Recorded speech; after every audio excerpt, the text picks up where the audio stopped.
వచ్చిన మా ప్రభా, నా పట్ల 5 కార్యాలు చేశావు.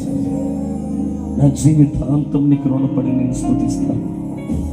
నేను నా ఇంటి వారు నేను సేవిస్తాను.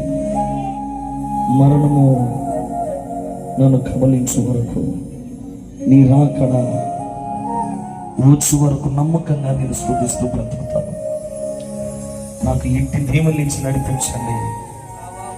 ఆ కృపలు నాకు కావాలి.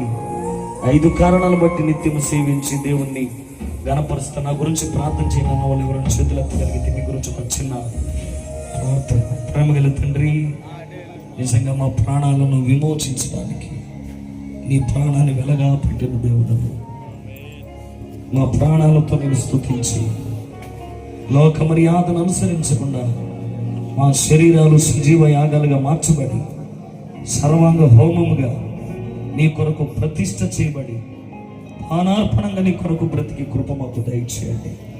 ఎన్నో సంకటాలు కుదుర్చారు. పలుమార్లు సమాధికి పోకుండా మమ్మల్ని సంఘములో సమాజంలో నిలుపుకుంటూ వచ్చారు. ప్రతి సంవత్సరం దయా కిరీటాలు మాకు ధరింపు చేసుకుని వస్తున్నారు. మేలు మా హృదయాలను తృప్తిపరిచి నీలో తిరిగి జన్మించే కృప మాకు ఇచ్చారు. అందుకు నీకు రుణపడి స్తోత్రాలు చెప్తున్నాను. నమ్మకంగా కరదాకా నేను సేవించి మా జీవితాంతం నీ సన్నిధిలో నమ్మకంగా బ్రతికే కృప మాకు ఇక్కడ ఉన్న వారందరికీ దయచేయండి. నీ దాసుడు అయ్యా మరి ఈ ప్రాంతాల్లో పడుతున్న ప్రయాసను ప్రభావితంగా చేయండి. సంఘాన్ని సంఖ్య పరంగా పెంచి సరిహద్దులను విశాలపరిచి నీ పిల్లల అవసరతలను తీర్చమని, ఇక్కడ సేవకులు వారి సేవలను సంఘాలు వారి కుటుంబాలను సంగీతం వాయించిన వారిని